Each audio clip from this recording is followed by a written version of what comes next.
Hello everyone. आज हमारे polar coordinates का पार्ट 2 है। आज हम ये सीखेंगे कि वेलोसिटी जो हमने लास्ट टाइम पोलर कोऑर्डिनेट्स में लिखनी सीखी थी, उस वेलोसिटी को यूज करके काइनेटिक एनर्जी कैसे लिखते हैं, एंगुलर मोमेंटम कैसे लिखते हैं, एंड मोस्ट इंपॉर्टेंटली अगर कोई भी ऑब्जेक्ट एक सेंट्रल फोर्स फील्ड के अंडर मूव कर रही है। अब सेंट्रल फोर्स फील्ड कौन सी होती है? ऐसी फोर्सेस जो हमेशा किसी एक पॉइंट की तरफ डायरेक्टेड होती हैं।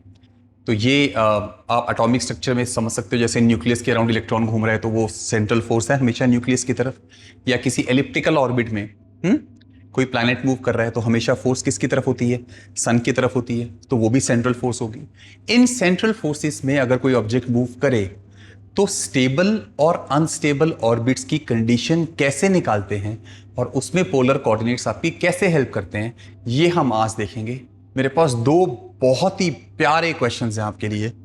एक क्वेश्चन हमारी प्यारी लोग से है, ये है क्वेश्चन नंबर 109। ये वो क्वेश्चंस हैं जो आमतौर पे लोग इग्नोर कर देते हैं कि चल यार ये तो छोड़ो इसको, तो क्योंकि इसका कोई डायग्राम नहीं है, छोटा सा क्वेश्चन है, ऐसा ना स्किप हो जाता है। और एक ये बुक है मेरे पास, 200 problems and solutions by W G. Rees, Cambridge की बुक है ये। बहुत अच्छी बुक है अगर किसी को एडवांस लेवल की फिजिक्स पढ़नी है तो। इसकी प्रॉब्लम नंबर 41 है। अब ये प्रॉब्लम्स मैं आपको कराऊंगा ना, आपको लगेगा सेम है, कोई डिफरेंस नहीं है, लेकिन दोनों की अप्रोच में बहुत ज्यादा फर्क होएगा। And I leave it to you, आप लोगों ने मुझे एंड में ये बताना है कमेंट करके कि ऐसा क्यों हुआ कि जो कॉन्सेप्ट इसमें लगा वो इसमें नहीं लगा, और जो इसमें लगा वो मैंने इसमें नहीं लगाया। आपको ये बताना है मुझे कमेंट करके। It's going to be very very interesting. तो सबसे पहले मैं थोड़ा रिकैप करता हूं आपके लिए। Let me just place this books. जो हम लोगों ने किसी भी पोलर कोऑर्डिनेट्स में बॉडी की वेलोसिटी देखी थी, यहां देखिए, ये प्रीवियस वीडियो का पार्ट है। तो कोई भी पार्टिकल अगर ऐसे किसी रेड कर्व के अलोंग मूव कर रहा है तो उसकी वेलोसिटी जो आई थी पोलर फॉर्म में, वो आई थी ये r theta dot theta cap and r dot r cap. यानी कि वेलोसिटी का, मैं यहां दोबारा लिखता हूं आपके लिए, जो वेलोसिटी का रेडियल कंपोनेंट है ये होता है आर डॉट, यानी कि d r by D t. और जो वेलोसिटी का थीटा कंपोनेंट है, एंगुलर कंपोनेंट, वो होता है r times d theta by D t. ये होता है। तो मुझे एक बात बताइए, इसके बेस पर किसी भी बॉडी की काइनेटिक एनर्जी को हम क्या लिख सकते हैं यार? Half m v square. फर्क सिर्फ इतना है कि वेलोसिटी वी एक्स और वी वाई ना लिख के हम वी आर और वी थीटा लिख देंगे, तो ये हो जाएगी हाफ एम। सेम चीज यार, v r square plus v theta square हैं, तो ये दोनों कंपोनेंट्स एक दूसरे के परपेंडिकुलर। तो बच्चों, काइनेटिक एनर्जी किसी भी बॉडी की पोलर फॉर्म में ये लिखी जाती है। Very good.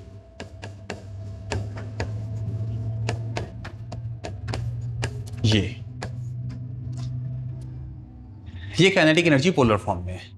जहां तक एंगुलर मोमेंटम की बात है यार, वो बड़ा मजेदार है। अब यहां देखना, एंगुलर मोमेंटम अगर आपको इस बॉडी का लिखना है इस पॉइंट ओरिजिन के अबाउट, तो याद है आपको एंगुलर मोमेंटम का फॉर्मूला पॉइंट मास के लिए क्या होता है? It is m we are sine phi, not theta. No no no no no, theta और फाई का डिफरेंस समझ लो। तो वेलोसिटी का एक कंपोनेंट वी कॉस फाई आएगा, एक कंपोनेंट वी साइन फाई आएगा। तो जो एंगुलर मोमेंटम होएगा ना, मैं यहां लिख लेता हूं, वो M we are sine phi आ जाएगा। और एक मजे की बात बताऊं, ये जो v साइन फाई है, v का साइन फाई कंपोनेंट, यही तो वेलोसिटी का थीटा कैप कंपोनेंट है।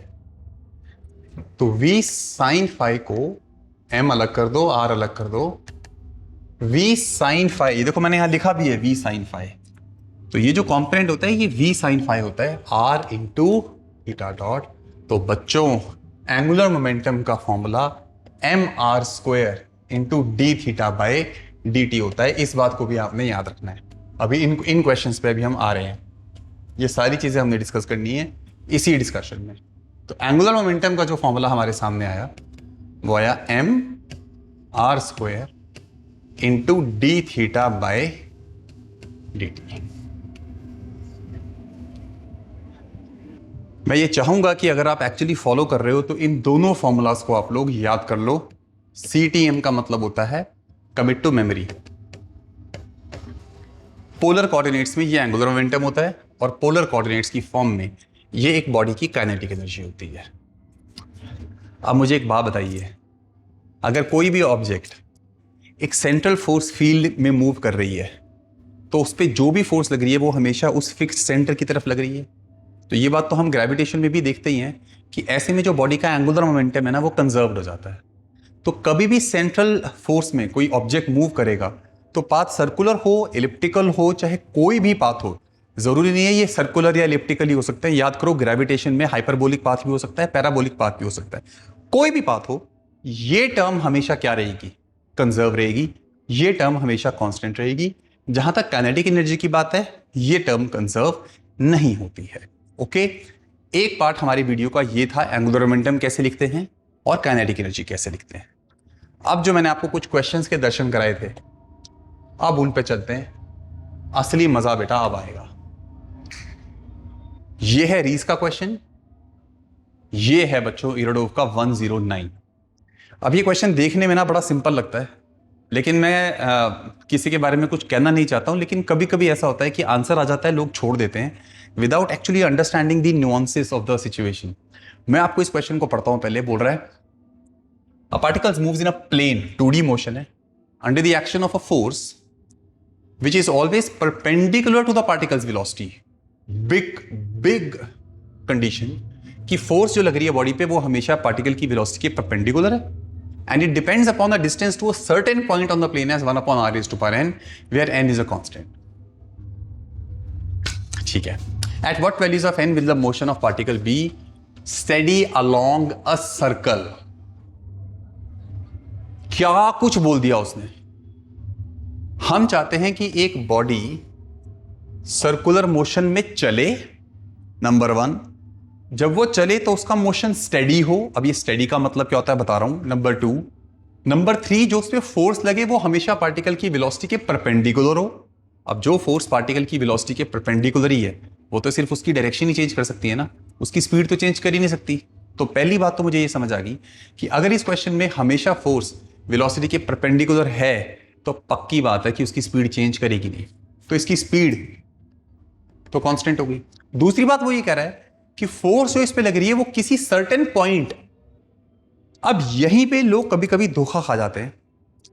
भाई ने ये बिल्कुल नहीं बोला कि वो फोर्स जो है वो 1/rn के साथ वेरी करती है from the centre of the circle. नहीं, उसने बोला the force depends on distance to a certain point as 1/r⁴n। तो पहली चीज जो मुझे करनी चाहिए वो ये करनी चाहिए कि मुझे उस पॉइंट को कहीं रैंडमली अज्यूम कर लेना चाहिए। ध्यान से सुनना आप। मान लो ये पार्टिकल है, इसका मास m है, ये इसकी वेलोसिटी है, वो वेलोसिटी v है। यहां से ये जो वेक्टर है ये r वेक्टर है और जो सेंटर ऑफ द सर्कल है वो c है और इसका रेडियस कुछ r0 है।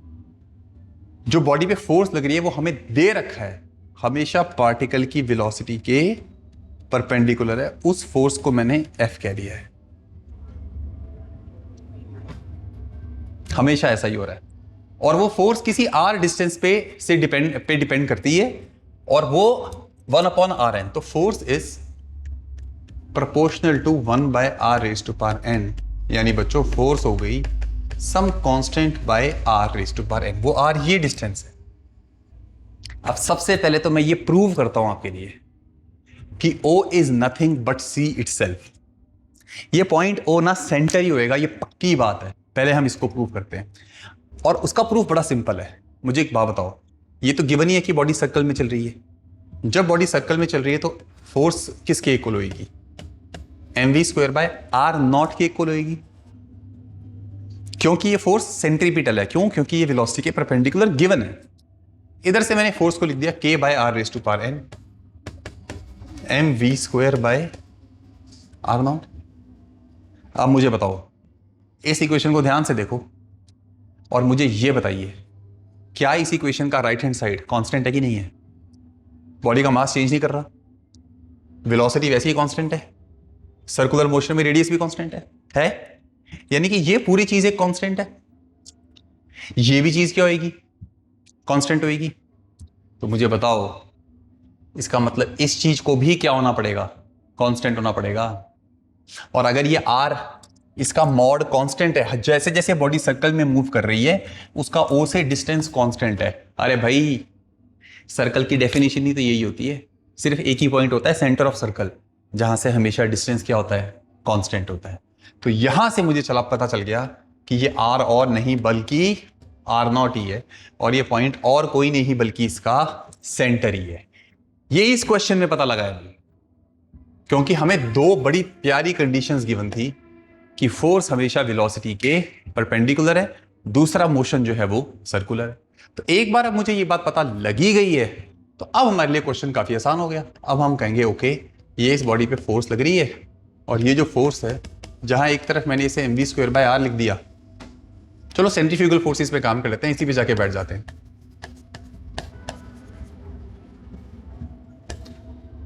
अब फोर्स कितनी गिवन है, k/r⁴n इस mv²/r0। इक्वेशन नंबर 1 होगी। ये है कंडीशन किसकी, इक्विलिब्रियम की। अब मुझे बताना है ये इक्विलिब्रियम स्टेबल कब होएगा, वेरी इंपॉर्टेंट। स्टेबल का मतलब क्या होता है बच्चों, याद है आपको स्टेबल इक्विलिब्रियम हम डिस्कस कैसे करते हैं, कि कोई भी बॉडी अगर अपने इक्विलिब्रियम पोजीशन के अबाउट स्टेबल है, इसका मतलब उसको लेफ्ट में डिस्प्लेस करोगे नेट फोर्स राइट की तरफ आनी चाहिए, राइट की तरफ डिस्प्लेस करोगे नेट फोर्स लेफ्ट की तरफ आनी चाहिए। ओके, एक काम करते हैं यार, इस फोर्स को ना F1 कह देते हैं, इस फोर्स को F2 कह देते हैं, और हम ये इमेजिन करते हैं कि अगर इस पार्टिकल को हल्का सा बाहर की तरफ डिस्प्लेस किया जाए, डिस्टर्ब किया जाए, यानी कि इसके रेडियस R0 को हल्का सा बढ़ाया जाए, तो इसका मोशन स्टेबल तब होएगा अगर ऐसा करने पे इसमें नेट फोर्स इनवर्स आ जाए, ताकि वो वापस आ जाए अपने स्टेबल इक्विलिब्रियम में, अपने स्टेबल पाथ में। तो मुझे एक बात बताओ, और I am going to use differentials here, by the way differentials are very important. यार F1 क्या था, वो था k/r⁴n, यही था ना, F1 k/r⁴n। तो अगर मैं इसका डिफरेंशियल ले लूं तो dF1 कितना आएगा, इसको ऐसे लिखो k × r0⁻⁻n। तो ये बाहर पावर 1 कम होगी, तो जो dF1 आ गया वो -nk/r0⁻n+1 आ गया। dF1 मुझे बता रहा है कि F1 में कितना चेंज आया है। सिमिलरली मुझे एक बात बताओ, दूसरी फोर्स कितनी थी बेटा, वो थी mv²/r0। इसका डिफरेंशियल कितना होएगा, mv², 1/r0 इज r0 की पावर -1, तो -1/r0², एक इंटू dr आ जाएगा, इंटू dr, एक यहां भी इंटू dr आ जाएगा। दोनों में माइनस का मतलब समझो यार, कोई चीज को इग्नोर नहीं करना। दोनों फोर्स में माइनस का मतलब क्या है, दोनों फोर्स में इस माइनस का मतलब यह है कि अगर आप r को बढ़ाते हो तो dF1 भी कम हो जाता है, नेगेटिव आ जाता है इसका चेंज, dF2 भी नेगेटिव आ जाता है। तो अब ऐसे सोचो, ये दोनों फोर्सेस एक दूसरे के इक्वल थी, हमने इनको थोड़ा सा ऊपर डिस्प्लेस करा, ये फोर्स भी कम हो गई, ये फोर्स भी कम हो गई। आप क्या चाहते हैं, नेट फोर्स किस तरफ आए, सोचना ध्यान से। आप चाहते हो नेट फोर्स नीचे आए। अगर आप ये चाहते हो नेट फोर्स नीचे आए, इसका मतलब ये वाली फोर्स इस वाली फोर्स से ज्यादा होनी चाहिए। अब ये दोनों ही कम होगी, पहले इक्वल थी लेकिन अब दोनों कम हो गई, तो आप क्या चाहोगे, ये उतनी कम ना हो जितनी ये कम हो जाए, ताकि नेट डाउनवर्ड आ जाए। यानी कि जो आपकी पहली फोर्स है ना, ये आप चाहते हैं इसका मैग्नीट्यूड उतना कम ना हो जितना उसका कम हो गया है। मॉड ले लो, तो dF1 का मॉड कितना आएगा,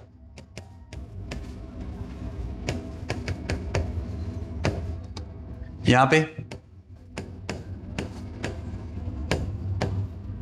dr से dr उठ गया, और ये देखना, ये देखो what is k/r0⁻n, it is mv²/r0। तो अगर मैं इसको भी r से मल्टीप्लाई कर दूं, इसको भी r से मल्टीप्लाई कर दूं, तो k/r0⁻n+1 इज एक्चुअली mv²/r0 का स्क्वायर। क्वेश्चन खत्म, सब कट गया, और बड़ा प्यारा सा एक आंसर आ गया, n<1। यानी अगर n<1 होगा तब इसका जो मोशन है वो सर्कुलर भी होगा और सर्कुलर में स्टेबल भी होएगा। क्वेश्चन पूरा सॉल्व हो गया, आंसर भी आ गया, एवरीथिंग इज फाइन, हमने सब समझ लिया। और ये क्वेश्चन है किसका? इराडोव का है। बहुत अच्छी बात है यार। अब चलते हैं दूसरे। इस पूरे क्वेश्चन में बाय द वे मेरे को एक बात बताओ, सर्कुलर मोशन ही डिस्कस हुआ है, पोलर कोऑर्डिनेट्स तो यूज नहीं हुए ना। अब चलते हैं अगले क्वेश्चन। ये रहा, ये है रीज का क्वेश्चन। क्वेश्चन पढ़ो। A particle of mass m moves in a central force field such that its potential energy is given by k into r की पावर n। अगर ढंग से पढ़ नहीं पा रहे, मैं रीड कर रहा हूं। Potential energy is given by, उसको ये v कह रहे हैं, हमें आदत u की होती है, r raised to power n। r is the distance from center of this force, center of this force, and k and n are constants, k भी constant n भी constants है। Again find the condition for stable circular orbit। भाई वहां पे जो force थी वो given थी r की पावर n के साथ वेरी करती हुई इनवर्सली। यहां एनर्जी r की पावर n के साथ वेरी कर रही है। वहां भी यही पूछा था कि सर्कुलर ऑर्बिट के स्टेबल होने की कंडीशन बताओ, यहां भी यही पूछा है स्टेबल सर्कुलर ऑर्बिट की कंडीशन बताओ। फिर दोनों में फर्क क्या है? सर्कुलर मोशन वहां भी था, सर्कुलर मोशन यहां भी है, सेंट्रल फोर्स वहां भी थी, यहां भी है। क्या नहीं गिवन पता है? बताओ क्या नहीं गिवन? ये नहीं गिवन कि इसकी स्पीड कांस्टेंट है, ये भी नहीं गिवन कि फोर्स हमेशा इसकी वेलोसिटी के परपेंडिकुलर है। इसलिए अब की बार ये फोर्स हम सेंट्रीपिटल फोर्स के डायरेक्टली इक्वल नहीं कह सकते हैं। ये यहां पे सबसे बड़ा डिफरेंस है। यहां पे हमेशा हमें फोर्स उस वेलोसिटी के परपेंडिकुलर गिवन नहीं है। तो ऐसे केसेस में फिर हम क्या करें? तो इसका बड़ा डिफरेंट अप्रोच होता है। बिल्कुल ये बात जरूरी नहीं है, मैं फिर कह रहा हूं, बिल्कुल ये बात जरूरी नहीं है कि इस फोर्स का सेंटर सर्कुलर मोशन के सेंटर के साथ अब की बार मैच करे। ये बिल्कुल भी जरूरी नहीं है, क्योंकि अब की बार इसकी स्पीड हमें कांस्टेंट नहीं गिवन है। Mind that. तो अगर ऐसा है तो क्या करें? कोई बात नहीं, ऐसे में हम यूज करते हैं बच्चों पोलर कोऑर्डिनेट्स। याद करो, मैंने अभी थोड़ी देर पहले लिखा था किसी बॉडी की काइनेटिक एनर्जी पोलर कोऑर्डिनेट्स में क्या होती है? हाफ m, एक तो v r स्क्वायर था और एक v थीटा स्क्वायर था। एक बार आप इसे करना शुरू कर दोगे ना तो आपको ये इससे डर लगना बंद हो जाएगा। पोटेंशियल एनर्जी हमें कितनी गिवन है? यही गिवन है ना? हाँ, तो इसकी टोटल एनर्जी कितनी हो जाएगी? के प्लस पी, तो हो जाएगी half m B R by D T whole square. शांति से देखो, बिल्कुल this thing plus, very good. Also अब यहां एक बड़ी मजेदार चीज है, बहुत मजेदार चीज है यहां, क्योंकि मुझे पता है जो भी फोर्स है तो सेंट्रली। तो वंस अगेन वो जो मैंने स्टार्टिंग में रेड वाला पाथ दिखाया था ना, वैसा कुछ है। तो हमेशा इसका एंगुलर मोमेंटम क्या रहता है? कंजर्व रहता है। उस एंगुलर मोमेंटम को L कह देते हैं, और वो मैंने अभी लिखाया था, it is M are square into कितना? D theta by D T. ऐसे क्वेश्चंस में ये करना होता है, D theta by D T लिख रहे हैं यहां से। बाय द वे, इसी चीज को यूज करके ना इवन केपलर्स फर्स्ट लॉ भी प्रूव होता है कि motion of planet is elliptical. उसको भी हम पोलर फॉर्म में प्रूव करते हैं, ज्यादा आसान होता है। तो डी थीटा बाई टी यहां पुट करो, ऐसा करो, फर्स्ट टर्म को अलग कर दो।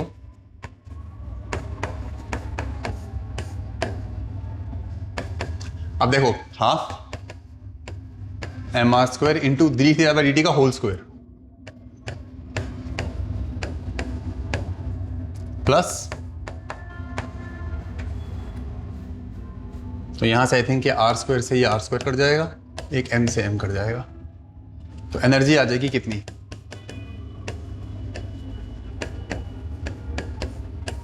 दिस प्लस इधर आया L square by 2mr square plus KR raise to power n। इसको अलग कर लो। Very nice. ये मैंने के और पीई का टोटल सम लिख लिया है।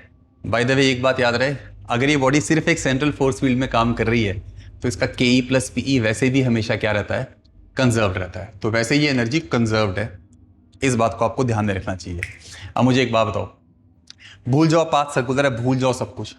क्या मैं अगर इसे 1D पाथ की तरह ट्रीट करूं तो जो फर्स्ट टर्म लिखी है dr बाई dt, आपको याद है स्ट्रेट लाइन की वेलोसिटी होती है, तो हम कह ही सकते हैं कि ये वाला जो पोर्शन है, इतना पोर्शन इसकी काइनेटिक एनर्जी को ट्रांसलेशनल, अगर हम इसे 1D मोशन में कन्वर्ट करें तो पहली टर्म जो है वो इसकी काइनेटिक एनर्जी है, और ये दूसरी पूरी टर्म जो है ये इसकी काइंड ऑफ पोटेंशियल एनर्जी आ गई। ये आर पे ही डिपेंड करती है सिर्फ। हम चाहते हैं दो चीजें, एक कि ये सर्कुलर मोशन में हो, दूसरा वो सर्कुलर मोशन कैसा हो, स्टेबल हो। तो अगर ये एनर्जी है बच्चों, दूसरी टर्म के ई प्लस पी, तो याद है ये देखो, ये पोटेंशियल एनर्जी का जो वेल होता है स्टेबल इक्विलिब्रियम में हम लोग क्या बोलते हैं कि number 1 that energy has to be minimum, यानी कि उसका फर्स्ट डेरिवेटिव 0 हो और सेकंड डेरिवेटिव क्या हो, पॉजिटिव हो जाए। तो इस पूरी चीज का फर्स्ट डेरिवेटिव 0 होना चाहिए। कर दो डिफरेंशिएट, बताओ अभी आर की पावर -2 करोगे क्या आएगा, -2 by R cube, with respect to R ही करना, plus N K R raise to power n-। First derivative कितना होना चाहिए बच्चों, 0 होना चाहिए। तो ये 2 से 2 कट गया, यहां से क्या आएगा, L square upon m n into के, L square upon m n के, ये आर क्यूब ऊपर ले जाओ, इस r not raise to power n+2। R not यहां मैं अब उस सर्कल का रेडियस मान रहा हूं, तो at r equal to r not energy must be, ये एनर्जी, इसको E1 कह दो, इसको E2 कह दो, E2 मस्ट बी मिनिमम। तो इसको कंडीशन नंबर 1 कह दो, और सुनो ये अगर इसका फर्स्ट डेरिवेटिव है तो यहां पे हमने क्या किया, इसके फर्स्ट डेरिवेटिव को 0 कर दिया। अब जो सेकंड डेरिवेटिव है, second derivative that must be positive. अब ये जो फर्स्ट डेरिवेटिव था minus L square by m, r raise to power -3 का डिफरेंशिएशन क्या होएगा, प्लस n, इसका डिफरेंशिएशन क्या होएगा, मस्ट बी पॉजिटिव। और याद रहे ये चीज कि L square upon m n के इसके इक्वल है, तो यहां से आएगा 3L square upon m r raise to power 4 is equal to n into n-1 into k into r raise to power n-1। अच्छा ये बताओ what is L square upon m n k, ये देखो L square upon m n k, it is r not raise to power n+2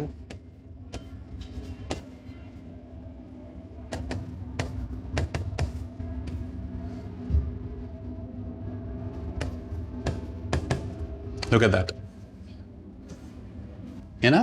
तो L square upon m n k, L square upon m n k, इसको मैंने पूरा r not raise to power n+2 लिख दिया, नीचे एक r not की power 4 है, और यहां पर जब इसको डिफरेंशिएट किया था हमने तो एक n-1 और यहां एक n-2 हो गया है। And look at that, everybody look at that, क्या होएगा, ये 4 ऊपर जाएगा, पूरा इससे उठ जाएगा। बात समझ में आ रही है आपको, दिस थिंग, और यहां पे ग्रेटर देन का साइन लिख लो आप। ये टर्म जब इधर जाएगी, या फिर ऐसा करो इसको माइनस रहने दो, इक्वालिटी में काम नहीं करते ताकि हमें इनइक्वालिटी भी समझ आए। यहां plus should be greater than 0, यहां plus should be greater than 0, check करो क्या आया, n+2 इज ग्रेटर देन 0, यानी बेटा n should be greater then -2।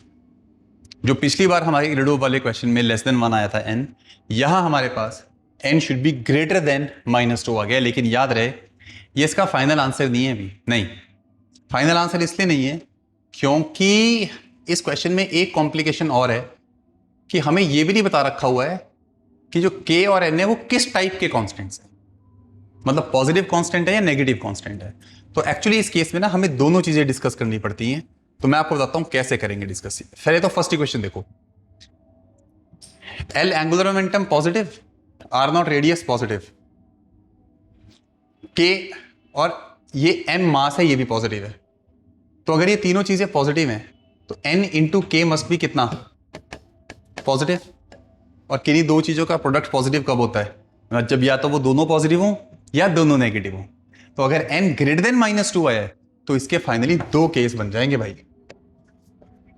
पहला कि अगर आपके केस में k पॉजिटिव गिवन है आपको तो n और k का साइन सेम होना चाहिए।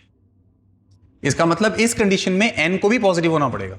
तो एक बंदा कह रहा है n -2 से बढ़ाओ, एक बंदा कह रहा है n पॉजिटिव हो, तो दोनों का इंटरसेक्शन क्या हो जाएगा कि n भी पॉजिटिव होना चाहिए। तो अगर k पॉजिटिव है तो n has to be greater than 0, लेकिन अगर k नेगेटिव है तो n को भी नेगेटिव होना पड़ेगा। एक तरफ n नेगेटिव है और दूसरी तरफ वो -2 से बड़ा है, इसका मतलब n की वैल्यू -2 से 0 आ जाए। बेटा ये दो इस प्रॉब्लम के आंसर्स हैं। और इस क्वेश्चन में आप देखो के लिखी पोलर फॉर्म में, पी हमें गिवन थी, उस एनर्जी को हमने स्पेसिफिकली दो पार्ट्स में स्प्लिट किया। एक को हमने ट्रांसलेशन की काइनेटिक एनर्जी बोल दिया, दूसरी को हमने घुमाने के लिए वो एनर्जी बोला जिसको इक्विलिब्रियम से मतलब है। और फाइनली एंगुलर मोमेंटम पूरे सिस्टम का कंजर्व रहेगा, ये सीन भी इंक्लूड कर लिया। दो आंसर आए। तो मुझे ये बताना है अब आपको एंड में कि इस क्वेश्चन में हमने वो फोर्स को mv²/r लिख के उसके डिफरेंशियल से क्यों नहीं किया। अगर हम करते तो क्या आंसर आता, और अगर आंसर आ भी जाता तो क्या वो कंप्लीट होता, ये आपको बताना है। ओके, अगले पार्ट में हम ग्रेविटेशन लेके आएंगे सीन में, लॉगरिथमिक स्पाइरल लेके आएंगे। Stay tuned. Thank you.